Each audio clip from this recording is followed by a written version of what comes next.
پچھلے خطبے میں خلیفہ ثالث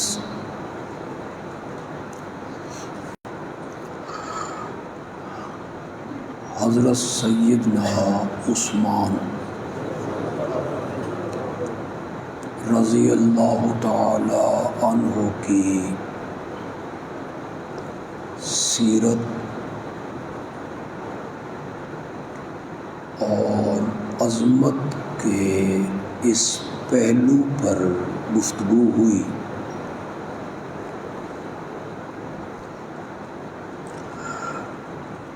کہ اولاد آدم میں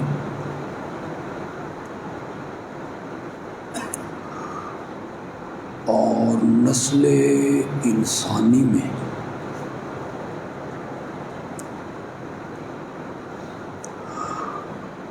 حضرت عثمان ہی ایسی شخصیت ہیں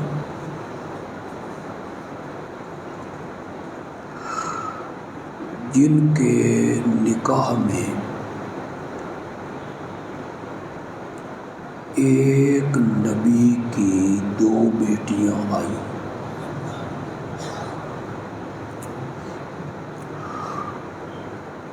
پوری تاریخ انسانیت میں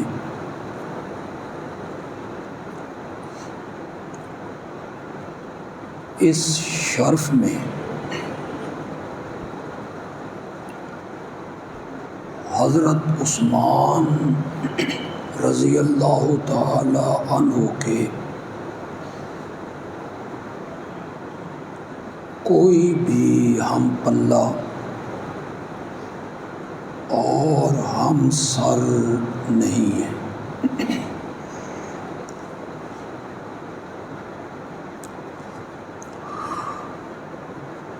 کچھ لوگوں نے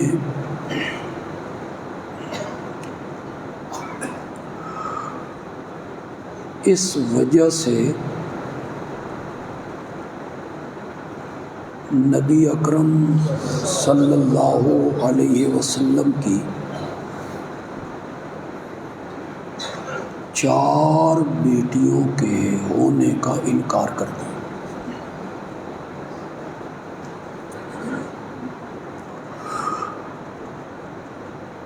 نہ ایک سے زائد بیٹی مانیں گے اور نہ کسی کو داماد نبی ماننا پڑے گا، اور داماد نبی ہونے کا امتیازی شرف صرف حضرت علی رضی اللہ تعالی عنہ کے لیے ثابت کریں۔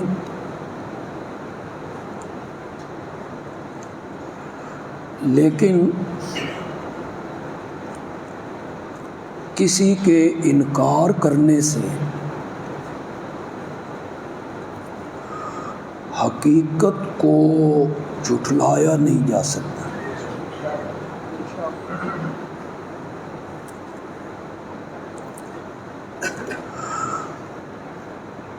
فریق مخالف میں حدیث کی جو سب سے معتبر کتاب ہے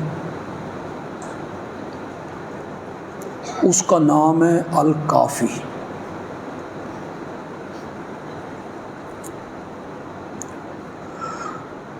جس حصے میں اصول بیان ہوئے، عقائد، اسے اصول کافی کہتے ہیں، اور جس میں فروع بیان ہوئے، نماز، روزہ، حج، زکوٰۃ، نکاح، طلاق، اسے فروع کافی کہتے ہیں۔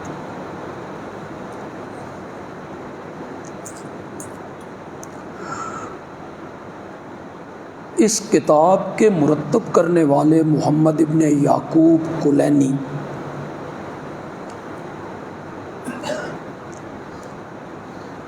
یہ غالباً 3ری صدی کا عالم،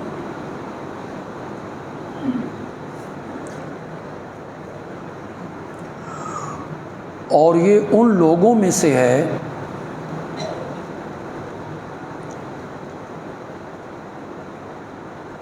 کہ جن کو یہ شرف حاصل ہے کہ وہ غار میں امام غائب سے ملاقات کیا کرتے.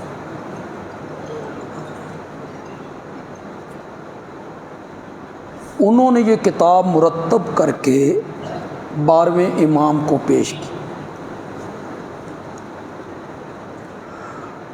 12ویں امام نے اسے پڑھا اور لکھا ھذا کافن لشیعتنا، یہ کتاب ہمارے شیعوں کے لیے کافی. اس وجہ سے اس کا نام پڑ گیا الکافی. یہ ایک علمی بات ہے. اس اصول کافی میں یہ روایت موجود ہے کہ نبی اکرم صلی اللہ علیہ وسلم نے فرمایا اللہ میری زوجہ محترمہ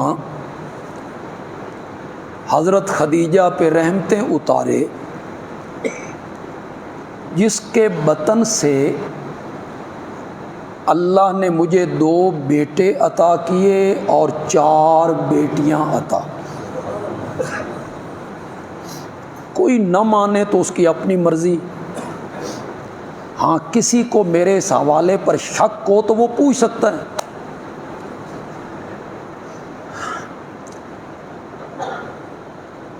انہوں نے 4 بیٹیوں کا انکار کیا کہ نہ 4 بیٹیاں مانیں گے اور نہ کسی کو نبی پاک کا داماد نہ بنائیں.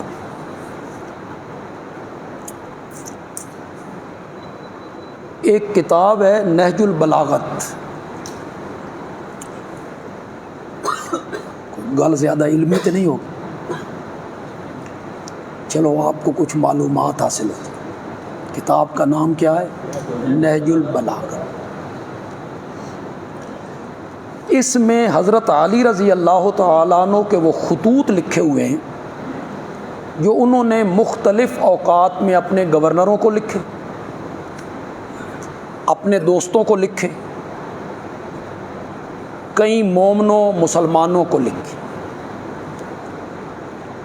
اور نہج البلاغت میں حضرت سیدنا علی ابن ابی طالب رضی اللہ تعالیٰ عنہ کے وہ خطبات موجود ہیں جو انہوں نے وقتاً فوقتاً لوگوں کے سامنے بیان کی. بڑی معتبر کتاب. ایسے نہیں ہے کہ کوئی آسانی کے ساتھ اس کا انکار کر دے کہ ہم اسے نہیں مانتے.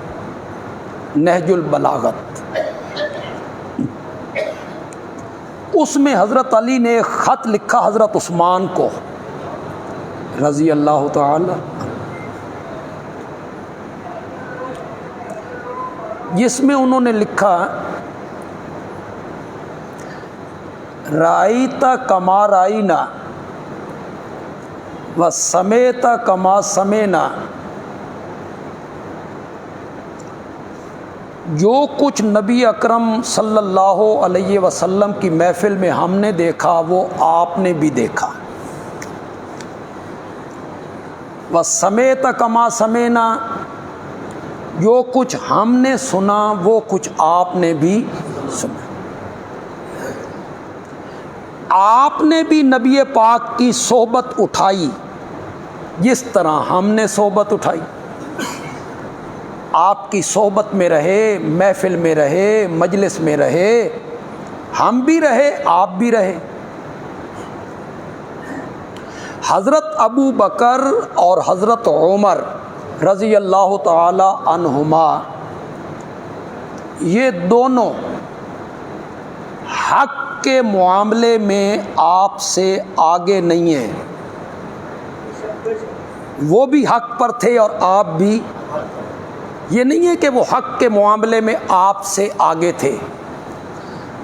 وَأَنْتَ أَقْرَبُ إِلَىٰ رَسُولِ اللَّهِ،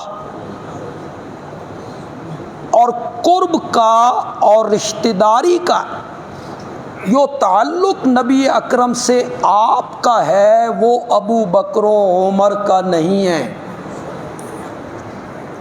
رشتہ داری میں حضرت عثمان چوتھی پشت میں نبی پاک سے مل جاتے ہیں، چوتھا دادا دونوں کا ایک ہے، تو بڑے قریب ہو گئے۔ اور حضرت ابوبکر رضی اللہ تعالیٰ عنہ وہ بنو تمیم میں سے ہیں، وہ ساتویں پشت میں جا کے ملتے ہیں، ان کا ساتواں دادا ایک ہے۔ اور حضرت عمر رضی اللہ تعالیٰ عنہ بنو عدی میں سے ہیں، وہ آٹھویں پشت میں جا کے ملتے۔ حضرت عمر نبی پاک سے نسب کے لحاظ سے آٹھویں پشت میں ملتے ہیں، اور حضرت صدیق اکبر رضی اللہ تعالیٰ عنہ نسب کے اعتبار سے ساتویں پشت میں ملتے ہیں، اور حضرت عثمان نبی پاک سے چوتھی پشت میں ملتے ہیں، جس کی طرف حضرت علی اشارہ کر رہے ہیں، وانتا اقرب، آپ نبی پاک کے زیادہ قریب ہیں رشتہ داری میں، برادری میں۔ اگلی بات سنیے جس کے لیے میں نے سارے الفاظ حضرت علی رضی اللہ تعالیٰ عنہ کے پڑھ دیے۔ حضرت علی کہتے ہیں وَنِلْتَ مِنْ سَحْرِهِ مَا لَمْ يَنَالَ، اور جو دامادی کا تعلق آپ کا نبی پاک سے ہے وہ ابو بکر و عمر کا تعلق نہیں ہے۔ مانا نہ حضرت علی نے کہ حضرت عثمان بھی نبی پاک کے کیا ہیں، وَنِلْتَ مِنْ سَحْرِهِ۔ اگر نہج البلاغت میں یہ عبارت نہ ہو تو پھر تو کوئی بندہ کہے کہ میں نے ممبر پہ غلط بیانی کی۔ وَنِلْتَ مِنْ سَحْرِهِ مَا لَمْ يَنَالَ، تحفۃ العوام تو ہر گھر میں موجود، جیسے ہمارے اہل سنت کے عام گھروں میں بہشتی زیور، تعلیم الاسلام ملتا ہے نا، بچے پڑھتے ہیں۔ اب تو پتہ نہیں پڑھتے ہیں یا نہیں پڑھتے، موبائل تو پتہ نہیں فرصت لبدی بھی ہے کہ نہیں، اب تو موبائل ہی موبائل۔ پہلے بچیاں پڑھتی تھی بہشتی زیور، حضرت تھانوی نے لکھا رحمت، اس میں بڑے یعنی مسائل تھے طہارت کے، پاکیزگی کے، نماز کے، وضو کے، غسل کے، خامند کے حقوق کیا ہیں، خامند سے کیسے تعلق رکھنا ہے، ماں باپ سے کیسے رکھنا ہے، یہ ساری چیزیں اس بہشتی زیور میں تھیں۔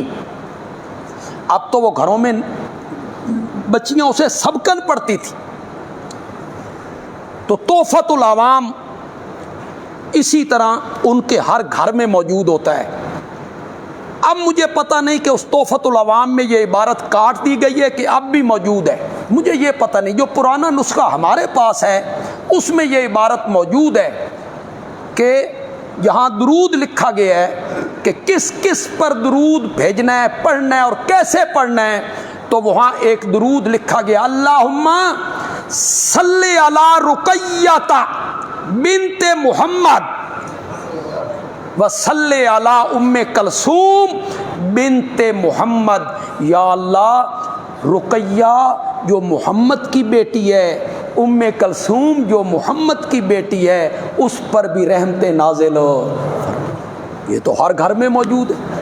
جہاں حضرت رقیہ کے بارے میں بنت محمد کا لفظ ہے اور حضرت ام کلثوم کے بارے میں بنت محمد کا لفظ۔ یہ میرا موضوع نہیں، میں تو یہ عرض کرنا چاہتا تھا کہ حضرت عثمان رضی اللہ تعالی عنہ کی شخصیت میں دو نور موجود ہیں۔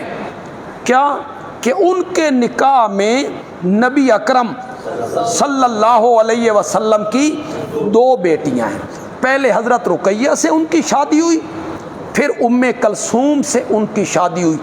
یہ دو نور ان میں موجود ہیں۔ میں پچھلے جمعے اس پر بڑی تفصیلی گفتگو کر چکا ہوں۔ دو نور حضرت عثمان میں اور بھی موجود ہیں، جو میں آج کے خطبے میں جتنا وقت بچ گیا ہے، تمہید میں وقت زیادہ خرچ ہو گیا ہے۔ دو نور حضرت عثمان کی ذات میں اس کے علاوہ بھی موجود ہیں۔ ایک نور ہے سخاوت کا اور دوسرا نور ہے شہادت کا۔ اللہ نے ان کی شخصیت میں دونوں نور اکٹھے کیے ہیں، سخاوت بھی اور شہادت۔ دیکھیں میں نے تو آ کے قرآن پاک کھولا تو یہی آیت میرے سامنے آ گئی جو میں نے خطبے میں تلاوت کی. اس میں اللہ نے کتنے جہاد کا ذکر کیا.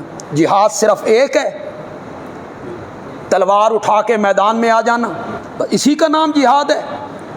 نہیں، اس کو کہتے ہیں جان کا جہاد، اپنی جان میدان میں لگا دینا. ایک جہاد ہے اپنے نفس کے خلاف، اور یہ بڑا مشکل جہاد ہوتا ہے جو اپنے نفس کے خلاف کرنا پڑتا ہے. جب نفس کہتا ہے کہ سردی بڑی ہے اور باہر کڑ مڑ بھی ہو رہی ہے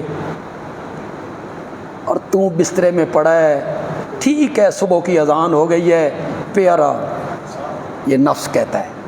اور رب کیا کہتا ہے؟ الصلاۃ. اس وقت پھر جہاد شروع ہو گیا نا، بے نفس غالب آتا ہے کہ تو غالب آتا ہے. یہ نفس کے خلاف جہاد ہے، اپنے آپ کو مار دینا، اپنے آپ کو شریعت کے تابع کر دینا. اور ایک جہاد ہے بالمال. کس کے ذریعے جہاد کرنا؟ مال کے ذریعے جہاد کرنا. یہاں قرآن نے اس کو ذکر نہیں کیا. الذین آمنوا وہاجروا وجاہدوا فی سبیل اللہ. جو لوگ ایمان لائے، یہ سورۃ توبہ کی آیت نمبر 22 ہے جی. جو لوگ ایمان لائے، جنہوں نے ہجرت کی، اپنا وطن چھوڑا، اپنا شہر چھوڑا، مدینہ آ گئے، وجاہدوا فی سبیل اللہ، اور جنہوں نے جہاد کیا اللہ کی راہ میں، باموالہم. کس کے ذریعے؟ پہلے اموال کا ذکر کیا ہے. مال خرچ نہیں ہوگا، ہتھیار کہاں سے آئیں گے؟ مال خرچ نہیں ہوگا، جنگ کے آلات کہاں سے خریدے جائیں گے؟ مال خرچ کرنا پڑے گا، تب جنگ کی تیاری ہوگی، جہاد کی تیاری ہوگی. پہلے ذکر کیا وجاہدوا فی سبیل اللہ باموالہم وانفسہم. اور جنہوں نے اللہ کی راہ میں جہاد کیا اپنے مالوں کے ذریعے، اپنی جانوں کے ذریعے، اعظم درجۃ عند اللہ.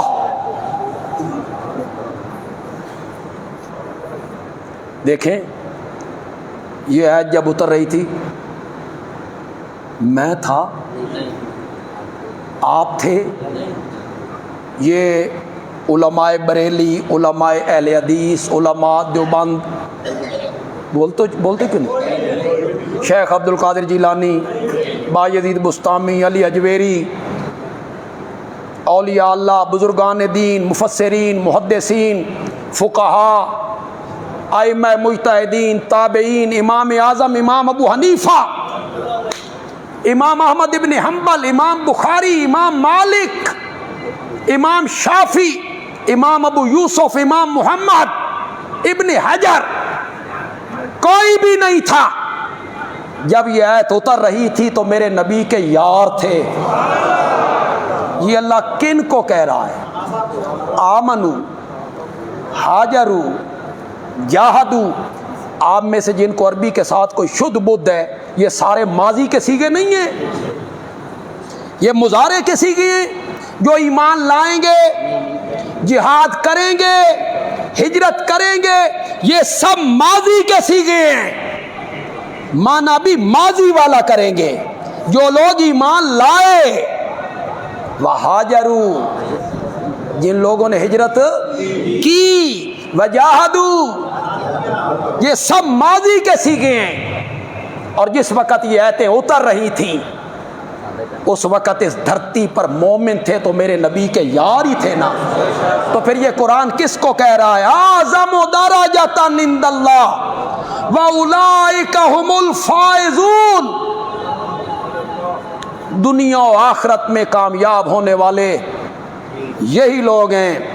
یبشرہم ربہم، انہیں ان کا رب خوشخبریاں دیتا ہے.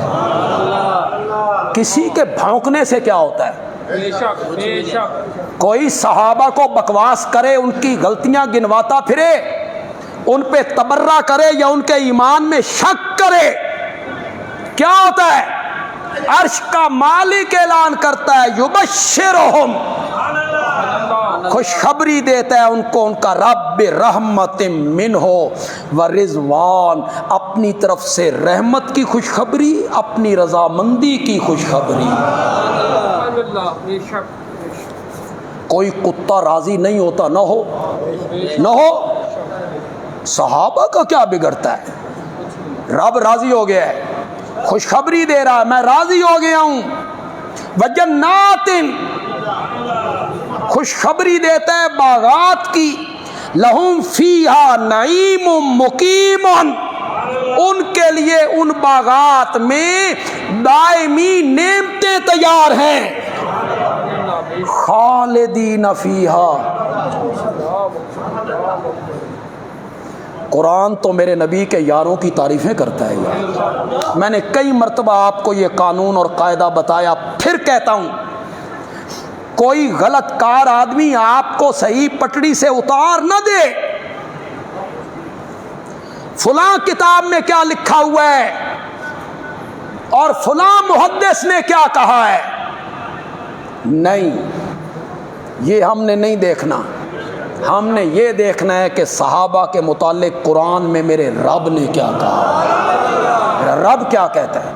اس کے مقابلے میں کسی کی کوئی حیثیت نہیں، کسی کی کوئی حیثیت نہیں۔ ایسی بے سر و پا باتیں لوگوں میں مشہور کر دی گئیں، پھر بیچارے لوگ سادہ لا ہوتے ہیں، تحقیق کرتے نہیں ہیں۔ یہ مسلم میں لکھا ہوا ہے، حضرت معاویہ اور ان کے گورنر جمعے کے دن حضرت علی کو سب کرتے تھے، سب، اور مانا کر دیا گالی۔ کیا دیتے تھے؟ گالیاں دیتے تھے۔ واہ، نبی پاک کے یاروں کی تصویر صحیح پیش کی، یہی تربیت کی تھی میرے نبی نے۔ سچی سچی بات کرو، آج اگر کوئی آدمی ممبر پہ بد زبانی کرتا ہے، کسی کو گالیاں دیتا ہے، تم نہیں کہتے ہو اس کی تربیت صحیح نہیں، اس نو کسی چنگے استاد دے ہاتھ نہیں لگے، تم بھی کہتے ہو تربیت صحیح نہیں۔ ایک دفعہ میں سفر کر رہا تھا، میرے ڈرائیور نے غلطی کی، ادھر سے 72 سیٹر بس آ رہی تھی، اس نے ادھر دیکھا ہی نہیں، مڑ گیا۔ بڑی مشکل سے کچھ ہم ادھر ہوئے، کچھ بس والے نے کوشش کی تو بس والا کھڑا ہو گیا، اچھا آدمی تھا، آ کے میرے ڈرائیور کو کہتا ہے تیرے استاد دا نام کی ہے؟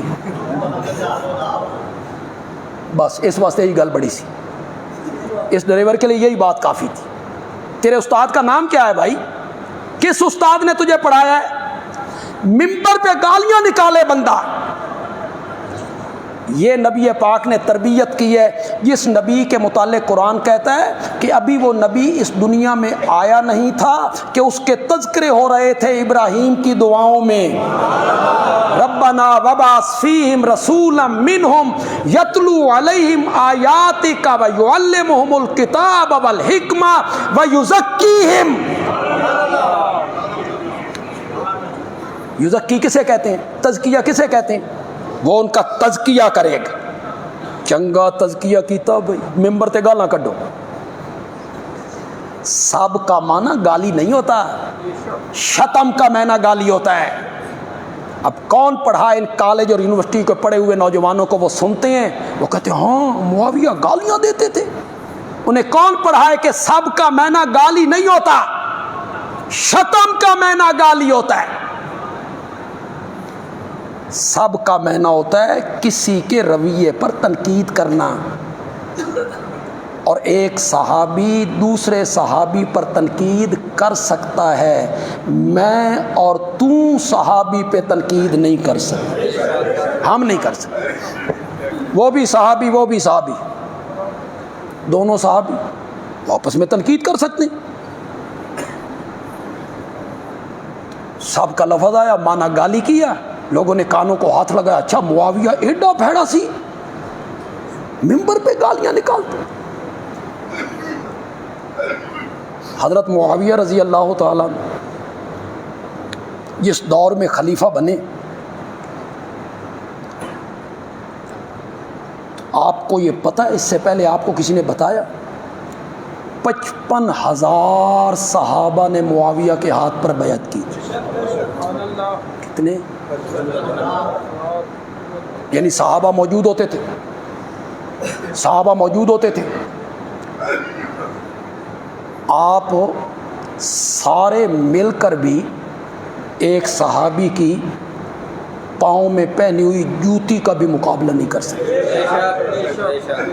ایمان میں، عمل میں، تقوی میں، کسی چیز میں. میں اس مسجد کا خطیب ہوں. اگر میں حضرت علی رضی اللہ تعالیٰ عنہ کے متعلق گالی تو بڑی دور کی بات ہے، کوئی اخلاق سے گرا ہوا جملہ ممبر پہ کہوں، سنو گے؟ بولتے کیوں نہیں ہو؟ سنو گے؟ کرو گے میرا لحاظ؟ اس کا مطلب یہ ہوا کہ وہ جو صحابہ تھے اور تابعین تھے انہوں دا ایمان تواڈے نال بھی کمزور سی.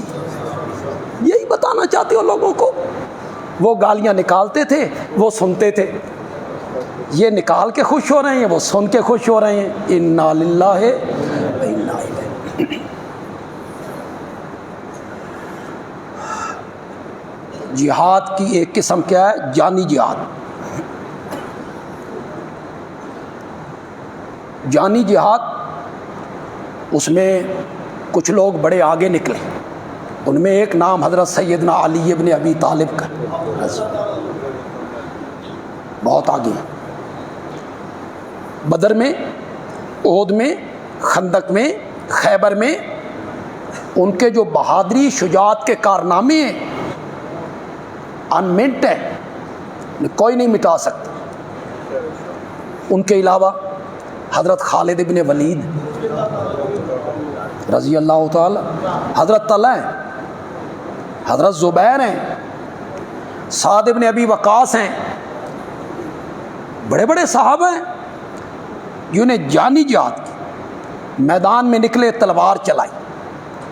اور جو مالی جہاد ہے، خدا گواہ ہے، پورے صحابہ کی جماعت میں حضرت عثمان کے ہم پلہ کوئی بھی نہیں، کوئی نہیں. مالی جہاد میں حضرت عثمان رضی اللہ تعالیٰ عنہ کا مقام و مرتبہ بہت آگے. صرف غزوہ تبوک لیں، جیش الاسرہ، تنگی کا لشکر. اسرہ کس کو کہتے ہیں؟ تنگی، مشقت. مقابلہ کس سے؟ پیشہ ور فوج سے. آج تک مقابلہ کس سے ہو رہا تھا؟ اپنے جیسے لوگوں سے. ان کے پاس بھی تلوار ہے، ان کے پاس بھی تلوار ہے، ان کے پاس بھی تیر ہیں، ان کے پاس بھی تیر ہیں، ان کے پاس بھی ڈھالیں ہیں، ان کے پاس بھی ڈھالیں. مکے والوں سے. اب مقابلہ ہونے چلا ہے پیشہ ور فوج سے، جن کے پاس ہتھیار ہیں، قوت ہے. اس نے اپنے فوجیوں کو 1 سال کی پیشگی تنخواہ دے دی اور مدینے کی جانب اس نے پیش قدمی شروع کی. میرے آقا کو پتہ چلا گرمی کا موسم ہے، سینکڑوں میل کا سفر ہے، ریتلا علاقہ ہے اور کھجوریں پکی ہوئی ہیں. یہ جو کھجوریں پکی ہوئی ہیں، یہ میں نے کیوں کہا؟ مدینے کی ساری معیشت کس پر تھی؟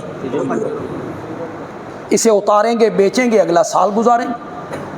یہ تو جٹا نو پوچھو نا جدا کنک پک دی ہے تو ذمہ داروں سے پوچھو. اس وقت ذمہ دار کہتے ہیں ہن تو سونے دی کڑی بھی نہیں چاہیے، سونے کا می بھی نہیں چاہیے جب پک رہی. اور کچھ کہتے ہیں جٹ دی ماں مر جائے نا اس موقع تے، جٹ دن اس نو اندر رکھو، پہلے کنک وڈو، وہ خراب ہو گئی تو معیشت خراب ہو جائے. اور جو آپ تنخواہ دار لوگ ہیں، مجھے بتانے کی کوئی ضرورت نہیں ہے مہینے کی آخری تاریخوں میں آپ کا کیا حال ہوتا ہے.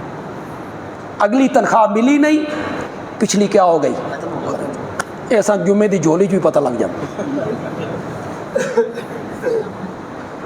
آخری مہینے کی جھولی اور ہوتی ہے، شروع کے مہینے کی جھولی اور.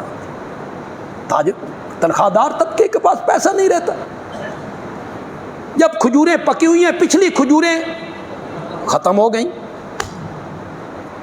آگے چلے جائیں گے، انہیں اتارے گا کون؟ پیشہ ور فوج سے مقابلہ ہے، سواریوں کا فقدان ہے، کھانے پینے کا سامان کوئی نہیں، سینکڑوں میل کا سفر ہے، ریتلا علاقہ ہے، گرمیوں کا موسم ہے. میرے آقا نے فرمایا چلو، اور میرے نبی کے یاروں نے کہا لبیک، تیار ہیں. کسی نے کوئی پرواہ نہیں. کھائیں گے کہاں سے؟ میرے نبی نے چندے کی اپیل کی. اس طرح کی اپیل پہلے کبھی نہیں کی، آج ضرورت تھی. یحسو علی جیش الاسرہ، یحسو کا معنی کیا ہوتا ہے؟ ابھارتے تھے، ابھارتے. چندے کے لیے میرے نبی ترغیب دیتے تھے، لاؤ اللہ کی راہ میں لاؤ. یہی وہ غزوہ تھا جس میں سیدنا صدیق اکبر نے اپنے گھر میں جھاڑو پھیر کے سب کچھ نبوت کے قدموں میں نچھاور کر دیا تھا. یہی وہ غزوہ تھا. تمہیں شرم نہیں آتی یہ کہتے ہوئے یہ مفاد پرست لوگ تھے، حکومت کے متمنی لوگ تھے، اس لیے میرے نبی کے ساتھ ملے تھے. سارے گھر کا سامان، حضرت عمر آدھے گھر کا سامان، اور حضرت عثمان 100 اونٹ بما ساز و سامان میں دوں گا. ہوں تواڈے نزدیک 100 اونٹ کی قدر ہی کوئی نہیں. 100 اونٹ بھی اس میں، اس کا ساز و سامان بھی. میرے نبی نے پھر اپیل جاری رکھی. حضرت عثمان نے کہا 100 اونٹ اور. میرے نبی نے اپیل جاری رکھی. حضرت عثمان نے کہا 100 اونٹ اور. 300 اونٹ بما ساز و سامان. اور ایک تاریخی روایت پہ اعتبار کر لوں تو حضرت عثمان نے کہا یا رسول اللہ لشکر کی تعداد کتنی ہے؟ فرمایا 30,000. حضرت عثمان نے کہا تیسرے حصے لشکر کا سارا ساز و سامان میں دوں گا. میں 10,000 آدمیوں کا ساز و سامان. اللہ نے دولت دی، اسے خرچ کس طرح کیا جائے. دولت کوئی بری چیز نہیں، مال کوئی برا نہیں ہے. نا نعم المال الصالح. ترجمہ کروں کہ سمجھ گیا؟ المال الصالح معلوم ہوتا ہے مال بھی کبھی کبھی صالح ہوتا ہے. نعم المال الصالح للرجل الصالح. اچھا مال اچھے لوگوں کو اللہ عطا کرتا ہے. مال بری چیز نہیں ہے، نعمت ہے.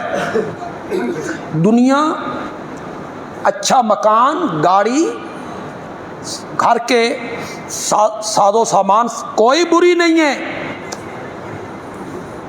شرط ایک ہے، حلال طریقے سے کماؤ. یہ شرط، حرام طریقے سے نہیں کماؤ.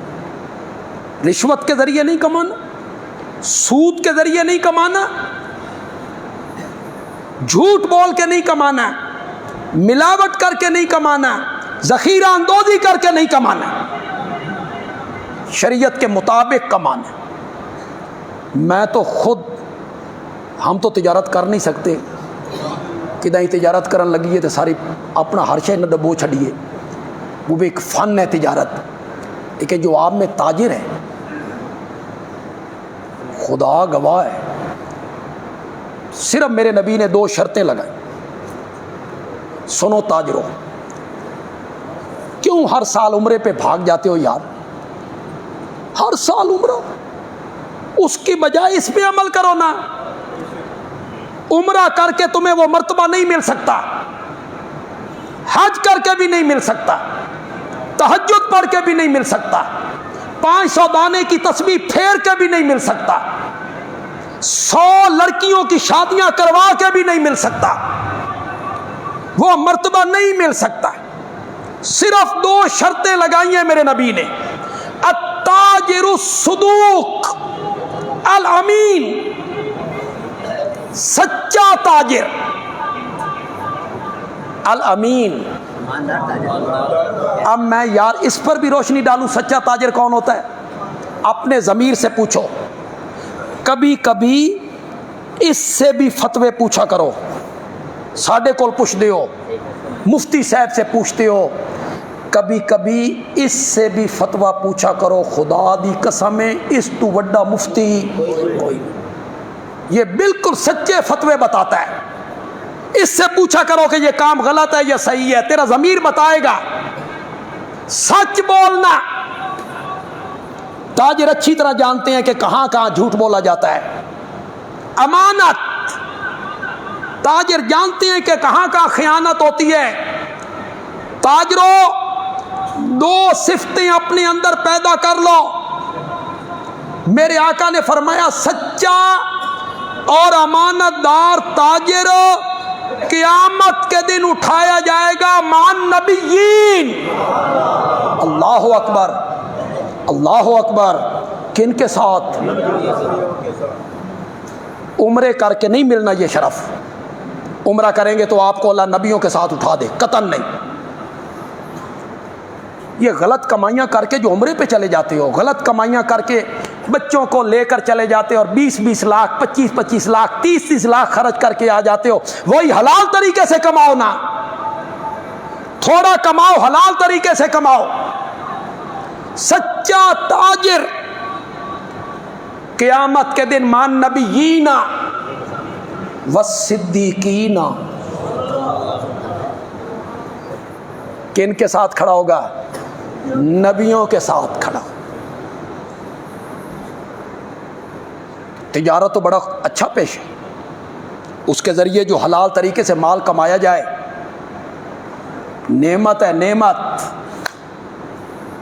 رحمت ہے رب کی، جس کو دے دے.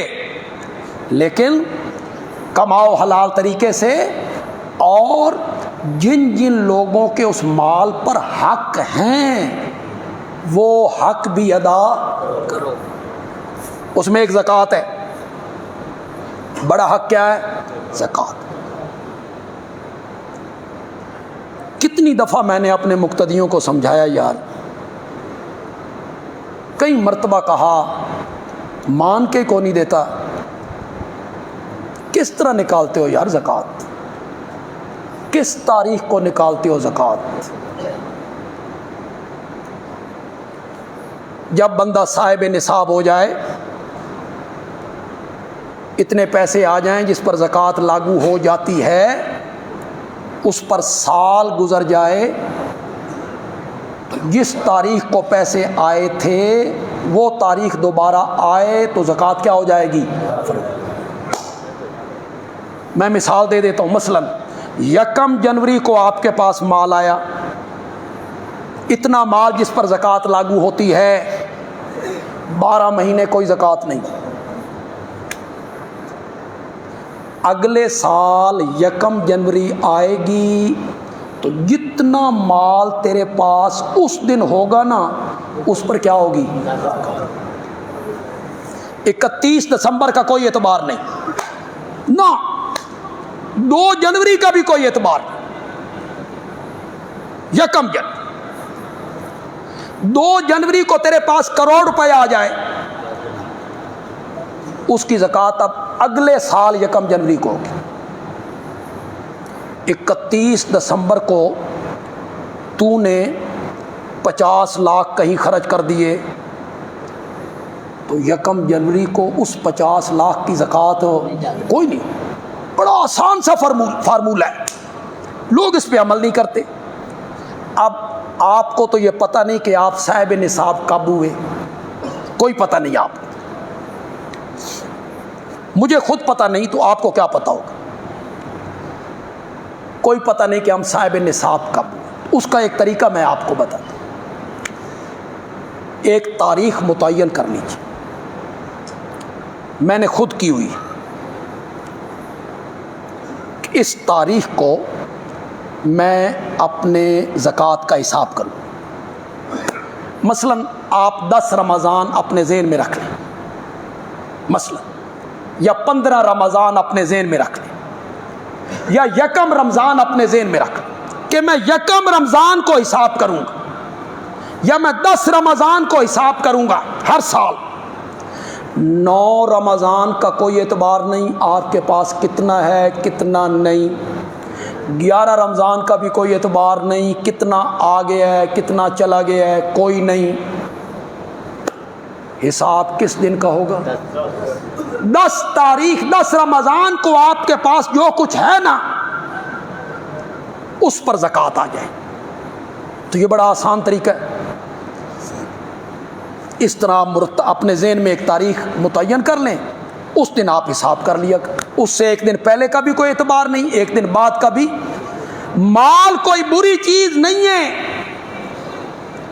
بشرطے کہ اسے حلال طریقے سے کمایا جائے, اور بشرطے کہ اس مال میں جو حقوق ہیں لوگوں کے, غریبوں کے, محتاجوں کے, مسکینوں کے, یتیموں کے, پڑوسیوں کے, برادری کے, وہ حقوق کیا کیے جائیں, پورے کیے جائیں. حضرت عثمان کے پاس بھی مال تھا. حضرت عبد الرحمن ابن عوف کے گھر میں سونے کی اینٹیں جڑی ہوئی ہوتی تھی. پیسہ تھا, حلال طریقے سے آئے, کوئی اسے خرچ صحیح طریقے سے کیا. حضرت عثمان نے تیسرے حصے لشکر کا سامان فراہم کیا. میرے آقا نے فرمایا ما ضر عثمان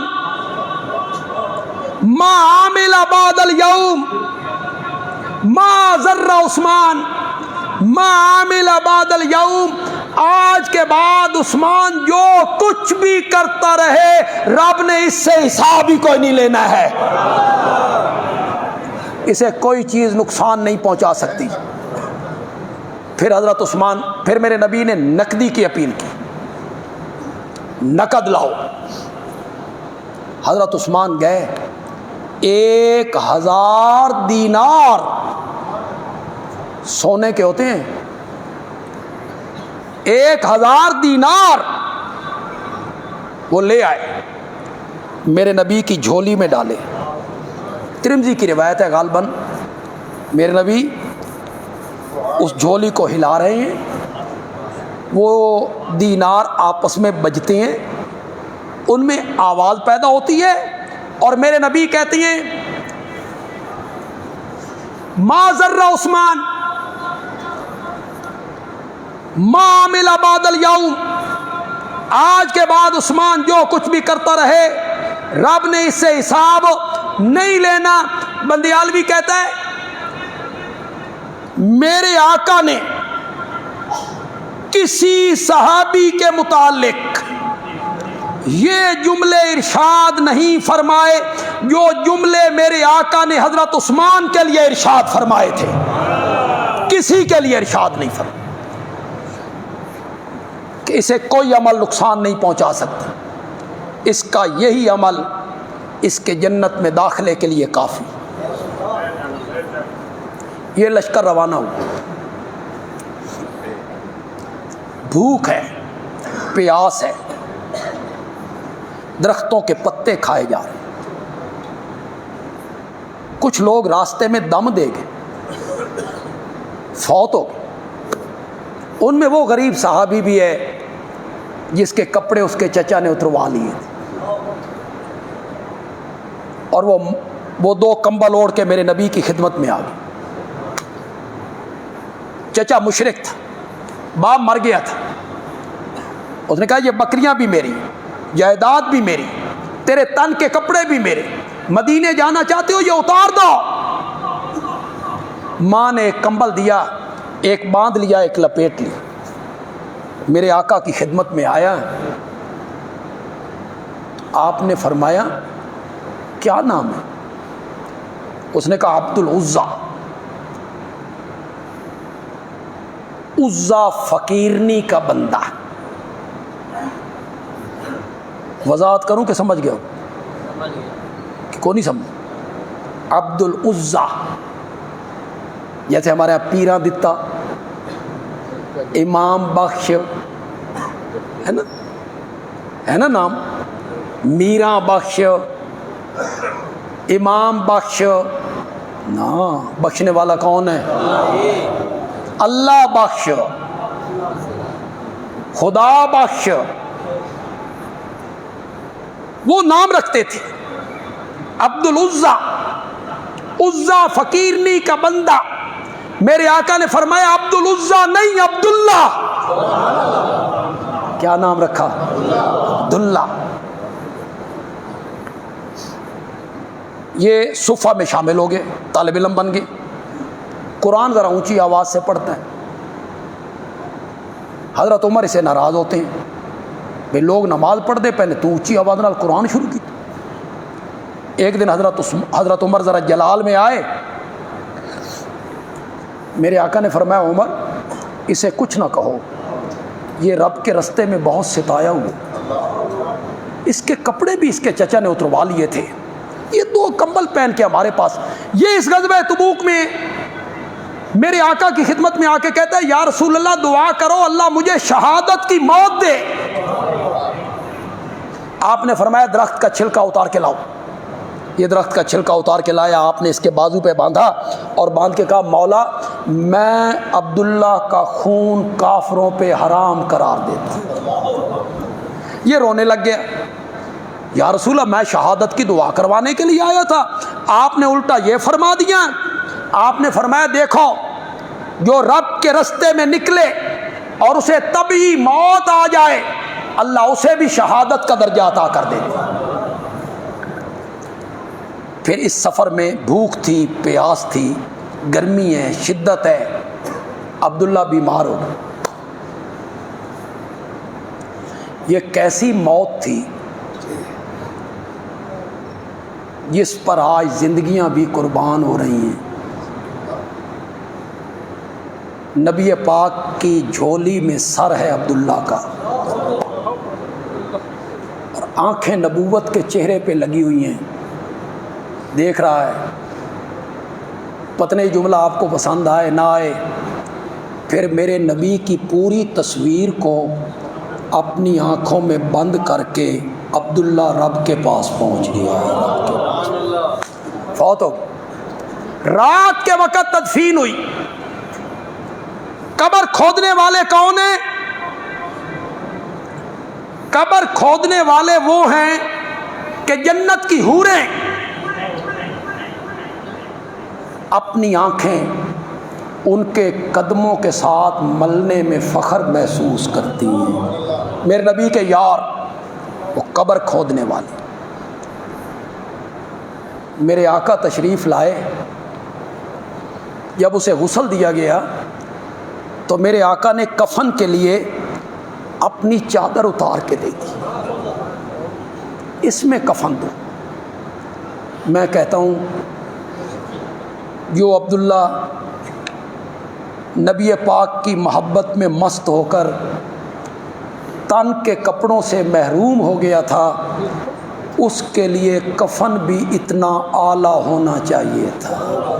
نبوت کی چادر اس کا کفن بننی چاہیے تھی، نبوت کی چادر میں اس کو کفنایا گیا۔ پھر جب دفن کرنے کے لیے صحابہ قبر میں اترے نا، میرے نبی نے فرمایا باہر آ جاؤ۔ میرے نبی خود اترے اس قبر میں لیٹے، فرمایا ادبن الی اخیکم، اپنے بھائی کو میرے حوالے کرو۔ صحابہ نے نبوت کے ہاتھوں میں عبداللہ کو دیا، آپ نے لٹایا، ماتھے کو بوسہ دیا اور آسمان کی طرف چہرہ اٹھا کے میرے نبی نے کہا مولا میں آج تک عبداللہ سے راضی ہوں، تو بھی راضی ہو جا میرے۔ حضرت عمر کی چیخیں نکل گئیں، حضرت عبداللہ ابن مسعود کی چیخیں نکل گئیں، عبداللہ کاش تیری جگہ پہ آج ہماری میت ہوتی کہ کائنات کا سرتاج خود قبر میں اترتا اور یہ جملے کہہ دیتا، مولا میں آج تک عبداللہ سے راضی ہوں، میرے مولا تو بھی راضی ہو۔ جب زاد راہ ختم ہو گیا، حضرت عثمان کو پتہ چلا تو حضرت عثمان نے اپنے کارندے قریبی گاؤں میں بھیجے اور مختلف گاؤں سے زاد راہ کو اکٹھا کیا۔ کھجوریں تھیں، بکریاں تھیں، بھیڑیں تھیں، جو کھانے پینے کا سامان تھا وہ لے کے وہاں پہنچے۔ نبی پاک کو پتہ چلا تو آپ نے فرمایا مولا میں عثمان سے راضی ہو گیا ہوں، تو بھی راضی ہو جا۔ میں عثمان سے راضی ہو گیا ہوں، تو بھی راضی ہو۔ حضرت عثمان میں دو نور اللہ نے جمع کیے تھے، ایک سخاوت کا نور جمع کیا تھا اور ایک شہادت کا نور جمع کیا تھا۔ اللہ نے انہیں موت بھی دی تو کون سی موت دی؟ شہادت، اور ان کی شہادت کی پیشن گوئی بھی کی۔ نبی اکرم صلی اللہ علیہ وسلم پہاڑ پہ ہیں، حضرت ابوبکر ہیں، حضرت عمر ہیں، حضرت عثمان ہیں، پہاڑ ہلنے لگ گیا۔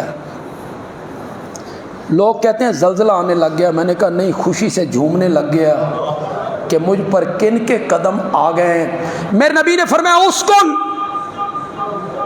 ٹھہر جا، علیک نبی و صدیق و شہیدان، آج تجھ پر ایک اللہ کا نبی آیا ہے، ایک صدیق آیا ہے، دو شہید آئے ہیں۔ تو میرے نبی نے پیشن گوئی بھی کر دی تھی کہ انہیں موت آئے گی تو شہادت کی آئے گی۔ اللہ تعالیٰ عمل کی توفیق عطا فرمائے۔ درس انشاءاللہ اگلے جمعے سے شروع کریں گے انشاءاللہ۔